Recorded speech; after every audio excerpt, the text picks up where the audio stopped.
tinggi kan? Kami dulu waktu kuliah di Mesir, Mesir pas tipis, dia pas orang tua. itu juga saya bedakan saya lihat turun di Eropa kan. Saya tanya, anta Asiawi? 9798. Ketika itu harga $1 20.000. Susah. Maka langsung orang Mesirnya Baca kemarin anak kulit aja.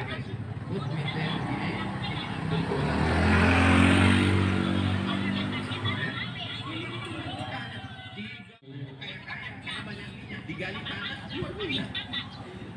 Tapi Mesir miskin, sama seperti kita, susah. Tapi sedekahnya luar biasa.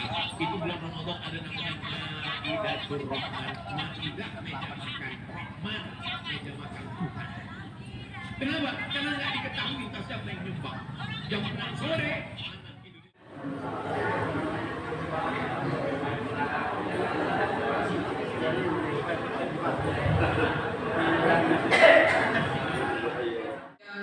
kami hormati ceramah agama pada kali ini dalam rangka kegiatan pemerintah Kecamatan Atimbola yang telah disampaikan oleh beliau Bapak Camat Atimbola pada beberapa minggu yang lalu, telah diturunkan juga surat. Maka pada hari ini kita tiba pada acara yang keempat, minggu keempat bulan Juni. Itu sudah dijadwalkan ceramah agama. Pada hari ini adalah bagian dari kantor Camat Atimbola, maka diundang seluruh kepala desa dan perangkat desa yang ada di desa-desa. Ya, kami hormati rekan kepala desa Kecamatan Atimbola yang sempat hadir, Pak Korwil, para instansi Kecamatan Atimbola, teristimewa Pak Ketua Majelis Ulama Indonesia Kecamatan Atimbola, Pak Haji Ma'ruf Datawasife, yang juga memberi penceramah pada pagi hari ini, rekan perangkat desa, PTT, GTT, seluruh jamaah yang akan kita banggakan. Syukur alhamdulillah pada pagi hari ini dan saya di tempat ini dalam rangka satu kegiatan yang sudah menjadi program dan kesepakatan kita bersama, yakni ceramah agama yang satu bulan. Assalamualaikum warahmatullahi wabarakatuh. Waalaikumsalam. Bapak dan Ibu yang kami hormati, perkenankan saya mengajak kepada kita semua untuk lebih supaya majelis kita pada saat ini ada keberkahan rahmat karunia dari Allah Subhanahu wa taala. Saya mengajak kepada kita semua menghadiahkan surat Al-Fatihah teristimewa kepada baginda Rasulullah. Juga kita kasatkan kita niatkan kepada orang-orang tua kita dahulu, baik itu orang tua secara lahir maupun orang tua secara rohani, dalam artian yang telah memberikan ketua ajaran kepada kita masing-masing. Juga dengan harapan dengan Al-Fatihah ini semoga pertemuan kita di hari yang cukup cerah ceria ini kita diberikan oleh Allah Subhanahu wa taala hidayah dan maghfirah. Wa ila hadratin Nabi Mustafa Muhammad Rasulullah sallallahu alaihi wasallam, kulluhum sayyidahum al-Fatihah. Jadi hadana li hada wa ma kunna linahtadi Allah an hadana. Asyhadu an la ilaha illallah wa asyhadu anna Muhammadar Rasulullah. Wassalatu wassalamu ala Rasulillah Muhammad bin Abdillah wa ala alihi wa ashabihi wa man tabi'ahum bi ihsan ila yaumiddin. Yang dia sudah beroleh satu amanah. Apa amanah itu? Tentu saja pada kesempatan ini perkenankan saya ingin menguraikan sedikit tentang amanah itu. Dan itu banyak di dalam Al-Quran. Cuma karena pas saya masuk tadi Pak Camat coba bisa kasih berat di titik persoalan berkorban. Tapi itu. Tapi dalil firman Allah yang saya angkat di awal tadi, kalau yang secara umum ibu bapak kita mengenal surat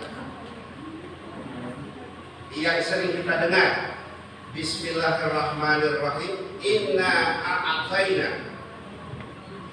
kal kautsar. Sesungguhnya telah banyak nikmat Allah yang Allah berikan. Sehingga dalil yang ingin kami angkat, dalil yang pertama kami sampaikan di awal tadi, yaitu apa? Bismillahirrahmanirrahim. Wazkuru nikmatallahi alaikum. Perbanyaklah kamu senantiasa mensyukuri akan nikmat yang telah Allah anugerahkan kepada diri. Jadi saya tidak bisa mau nunjuk siapa ibu bapak, tapi lebih kepada diri saya. Bagaimana wujud daripada syukur kita di dalam kehidupan ini untuk kita aplikasikan ada bermanfaat kepada diri. Lebih baiknya itu kita bermanfaat pada yang manusia. Sehingga kata Nabi, sebaik-baik kamu hidup di dunia ini adalah kamu itu bisa menjadi bagian yang bermanfaat pada manusia yang lain. Nah, pada kesempatan ini tentu saja berkenaan dengan hal itu, kita membutuhkan satu alat atau satu ilmu yang dapat membangkitkan kesadaran. Kenapa? Karena Nabi mengatakan begini di dalam dalil hadis, Innallaha lam yughfar syai'an afdal minal taufiq was sholat. Sesungguhnya yang lebih diutamakan oleh Allah Subhanahu wa taala dalam memahami tentang ilmu, yang pertama itu memahami tentang ilmu tauhid dan ilmu sholat. Nah, yang seolah-olah dua ini berpisah dari sisi ucapan tadi itu. Innallaha lam yughfar syai'an afdal minal tauhid was sholat. Seolah-olah menyebutkan tauhid pada sisi yang lain, menyebutkan sholat pada sisi yang lain. Padahal sebagaimana apa yang kami katakan tadi, dalam menjalani aktivitas kehidupan ini Bapak dan Ibu yang kami hormati, ada sering anggapan di kita, terlebih kepada pribadi saya, menganggap bahwa pengabdian ini nanti kita orang yaitu tadi, sehingga terpisah, ada dunia ada akhirat. Padahal bicara dunia itu bicara akhirat, bicara dunia bicara akhirat, tidak terpisah. Dan itulah makna antara Safa dan Marwah. Orang ingin mengejar akhirat harus dia lurus, lurus dari ilmu, lurus dalam pengamalan, dan lurus dalam segala persoalan. Tapi pada kenyataan kehidupan kita ini, mohon maaf, saya tidak tunjukkan kepada siapa, terlebih pada diri saya. Bicara agama ya, tapi dalam implementasi apa yang dia katakan dalam kata-katanya tidak selaras, tidak sejalur dengan apa yang dipraktikkan dalam kehidupan. Itu masalahnya. Nah, sehingga ibu bapak yang kami hormati, guna untuk membangkitkan kesadaran itu, maka Nabi menuntun kita, yaitu apa?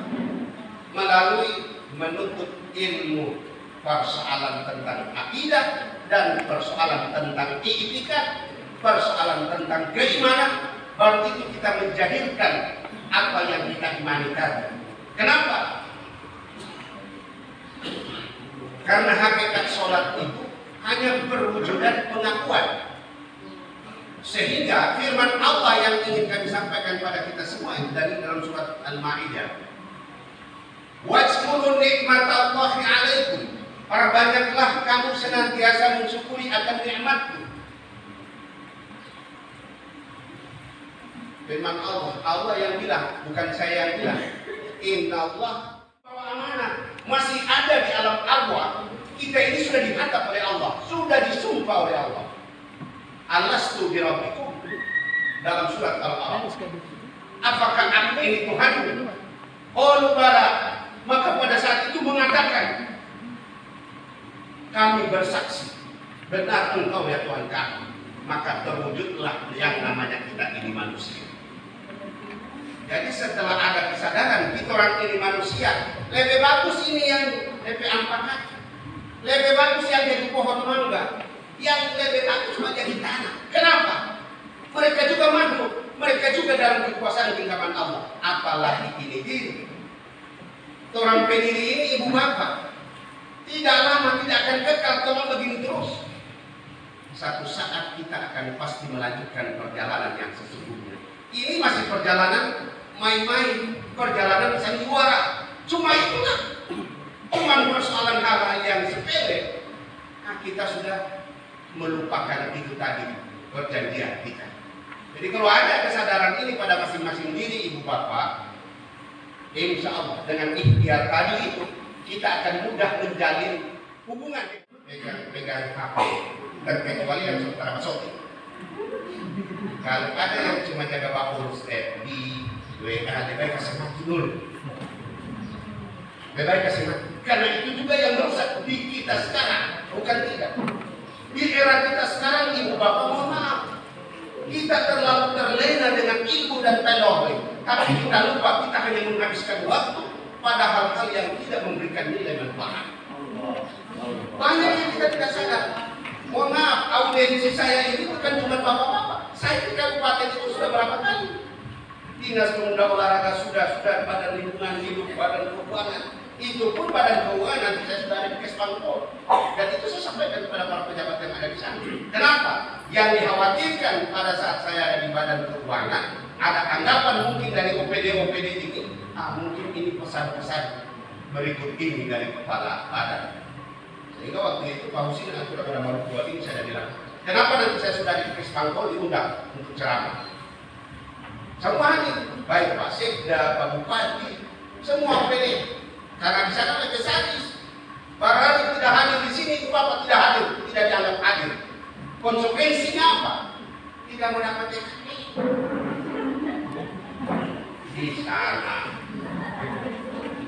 Tapi di sini kan ada kebijakan intern kepala desa. Ya kan kepala desa apa itu? Tahu-tahu itu, apalagi atas arahan Pak Camat.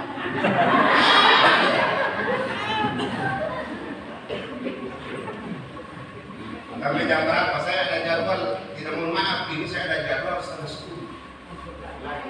Ya, batas dia sampai jam berapa? Kita komit dulu. Ya, ayo. Saya ada jadwal juga hari yang sama. Iya. Ini taman Pak Ishak. Ini adalah saya bilang kalian. Saya bilang mohon maaf. Ini penceramah bukan saya anggap sebuah pekerjaan yang mendatangkan finansial. Kecil kamu, saya terus terang diundang oleh Pak Devi itu sudah 2 kali. Sedekahnya berapa? 2 juta. Ya, dan saya tidak terlalu. Ini juga begitu, mau sedekah, mau tidak sedekah, bukan urusan.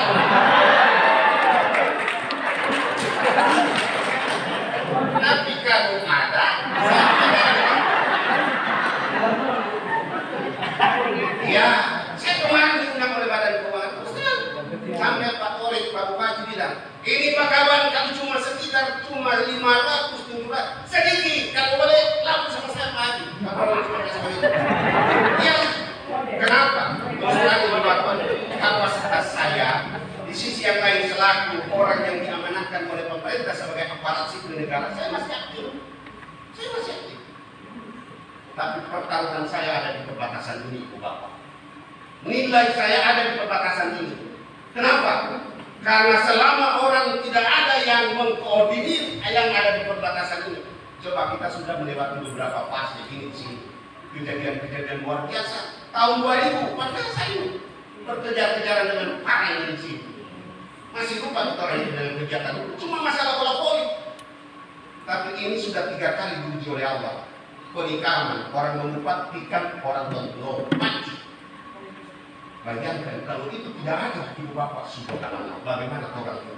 Begitu juga anak yang di Kayo sementara pendidikan tentara, anak-anak kota di sini kumpul di lapangan, dan saya yang mewadahi. Ya, Tuhan tidak. Dan itu kenyataan. Kita orang sibuk dengan urusan lingkup rumah tangga kita, tapi kita tidak peduli dengan orang tetangga kita, subhanallah. Dan itu bisa dirasakan. masing-masing dirilah. Sekarang ini dunia sudah terkontaminasi dengan namanya Android ini. Orang tidak sudah peduli dengan orang tetangga. Itu orang lebih stres. Ini alasan kau masuk rumah sakit kan? Apa yang urusan dari alasan? Coba mungkin cuma saya, itu tidak. Iya, ini sekarang ini kan sudah mengada-ada macam-macam. Oh, bahasa yang di sini orang ada ceramah. Untuk apa? Saya kan sampai cucu bilang mainnya. Ya seperti itulah kalau seandainya kita sadar. Ya kan kita ada di mana saja, pak posting lah, subhanallah. Itu untuk kalau mengenali apa lebih manfaat? Bisa mendatangkan dua aib.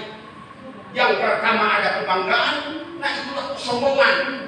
Dan iblis itu paham tentang agama bukan tidak. Cuma gara-gara ada sombong dia diusir dari surga Allah. Apalagi kita orang masih di dunia ini kasihan.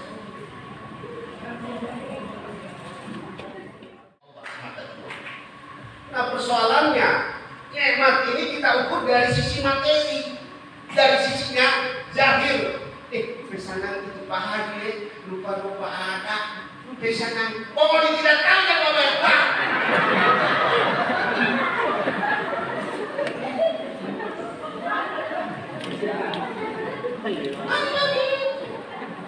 Sering orang bahagia, orang senang itu kita lihat dari sisi materi. Bahagia itu sih nyaman. Ya di sini Pak, ada yang banyak fasilitas istri sampai apa, tapi yang tak tidur. Ya.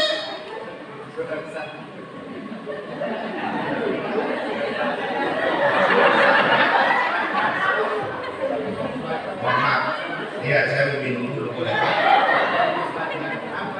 Selain kafe sekarang, ibu bapak yang kami hormati. Kenapa pentingnya kita belajar tentang ilmu tauhid tadi? Apa ada kaitannya dengan apa yang saya sampaikan? Belajar ilmu tauhid itu harus kita pahami dulu apa itu tauhid. Nah, tauhid itu ada dua versi. Itu di dalam kitab kalau kan kita pesantren. Tapi selayaknya sumbernya harus saya sampaikan kepada ibu bapak supaya jangan ada anggapan sumber tadi itu sekedar nalar saya, otak saya. Itu di dalam kitab Tizanul Jawari. Kitab Tizanul Jawari itu adalah kitab yang menjadi panduan bagi santri yang ikut di pondok pesantren. Kenapa? Karena persoalan akidah, persoalan keyakinan, persoalan itikad bukan cuma sekedar persoalan yang cuma dikatakan taklid. Itu mohon maaf. Sebagian besar umat Islam yang di era sekarang keimanannya itu hanya karena taklid. Nah taklid itu hampir mirip-mirip yang ada di sana. Itu lebih. Oh ini Tuhan ini, oh ini Tuhan ini. Itu tidak boleh dalam hal akidah. Sehingga dalam berma'rifat kepada Allah itu syaratnya ada dua. Berdasarkan dia harus sepakat atau mufakat pada hak dan disertai oleh dalil. Makna disertai oleh dalil harus ada landasan pijakannya pada Al-Quran dan Sunnah ijma dan kiasnya para ulama. Untuk apa? Menetapkan ini iman ibu-ibu, bapak-bapak. Coba saya bertanya, kalau tanah goyang datang,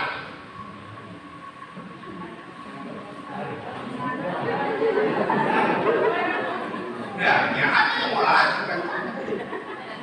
Bukan tidak. Ada yang mau lari kan? Memang semua kita mau tidak mau lihat dia siapa, mau dia alim kamu dia orang apa? Kan ada reaksi. Cuma saya tanya pada saat tanah goyang tadi, kenapa secara otomatis kita langsung mengkalamkan umpamanya subhanallah. Dan ini kenyataan di Gorontalo pernah di Gorontalo. Datang tanah goyang. Ini yang di sini layak, ternyata kita manusia ini sangat membutuhkan sandaran jiwa. Itu namanya. Manusia itu membutuhkan sandaran jiwa untuk apa? Untuk menjalani aktivitas kehidupan. Nah cuma yang jadi persoalan nanti sesuatu yang menakutkan itu datang, baru orang ingat pada dia. Nah Nanti kita orang ada rasa takut, ini tahu menjadi bagaimana, langsung berserah diri. Subhanallah, la ilaha illallah, Allahu Akbar. Ibu bapak, mohon maaf, ini bukan hanya sekedar persoalan kalam kata-kata, tapi apakah kata-kata tadi itu bisa menghujam ke dalam ars ini, hakikat insan itu. Sehingga memang sebagai besar kita menganggap bahwa menjalani agama Islam ini gampang. Yang penting bikin yang dia perintah, menjauhi yang dilarang. Itu tidak salah, memang betul. Tapi perlu diingat, bukan sekedar hanya menjahilkan tentang perbuatan yang dilakukan oleh darinya ini. Ini boleh kita bahas akal-akal Pak orang. Ini model ini boleh menipu kepada siapa saja itu bapak. Kita bisa menipu saja. Saya mau pakai kamar yang gagah, mau pakai. Oh, dia bilang hati baju ini. Pokoknya kalau tak pakai Jadi mohon maaf. Dalam artian hanya sekedar simbol pada beragama bukan itu. Bukan itu tidak penting. Tapi yang lebih penting yang ada di dalam. Sehingga firman Allah, aku tidak melihat muka-muka kamu, tapi aku melihat hati-hati kamu. Menghadap kemana kita melihat saat ini? Orang ada duduk di sini, bapak mana? Mungkin ada yang duduk di sini, yang DP hati itu ada di Minanga. Terus tunggu kita ini. Atau mungkin saat ini janjian dari desa. Ini mohon maaf. Jadi ada namanya qalam. Qudrat, iradah, ilmu, hayat, sama, basar, qalam. 7 sifat yang ada pada sisi Allah yang dia maujud pada apa yang ada ini. Padahal dia jembatan untuk kita sampai kepada Allah. Itu jembatan perantara. Kalau kita orang dapat dia sadar cuma ada pakai di penikmat, orang tidak bersyukur pak kita. Ini kan pemberian. Sama dengan waktu orang batulangan dulu, sekarang sudah ada bagi. Pamannya perempuan ada kasih cincin pandoran, ataupun sebaliknya laki-laki kasih lenso pak perempuan dulu. Sekarang sudah ada pakai lenso.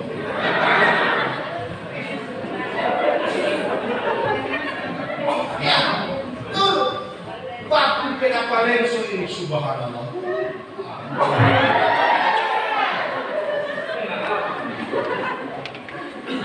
Saat lalu ini lenso yang jadi dia tidak mencuci-cuci lagi biar seberapa minggu dulu.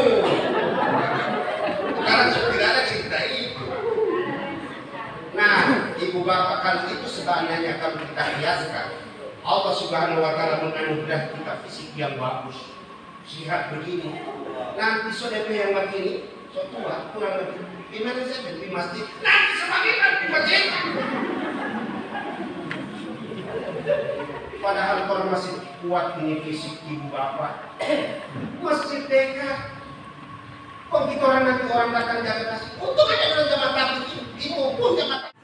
Ibu bapak yang kami hormati, jadi 7 sifat Allah yang disebut dengan sifat ma'ani itu bisa menjadi jembatan atau sirat menyambungkan kita kepada Allah Subhanahu wa Ta'ala. Kenapa? Karena ini tidak datang dengan begitu saja. Dia berangkat dari setitik air yang tidak bernilai. Ya ini yang terjadi bagi ini. Ibu bapak karena waktu juga. Ya, segala sesuatu ini karena waktu juga macam. Jadi mohon maaf bila ada hal-hal yang kurang berkenan, saya mohon maaf. Dan semua kita di sini berharap kepada Allah Subhanahu wa Ta'ala semoga kita dianugerahi kesadaran yang hak guna dapat menjalankan aktivitas kehidupan kita yang sebagai saja bisa melaksanakan aktivitas kita dengan sebaik-baiknya. Lahir batin. Segala perhatian kami sampaikan banyak terima kasih. Wa ilallahi turja'ul umur. Billahi taufiq wal hidayah. Wassalamualaikum warahmatullahi wabarakatuh.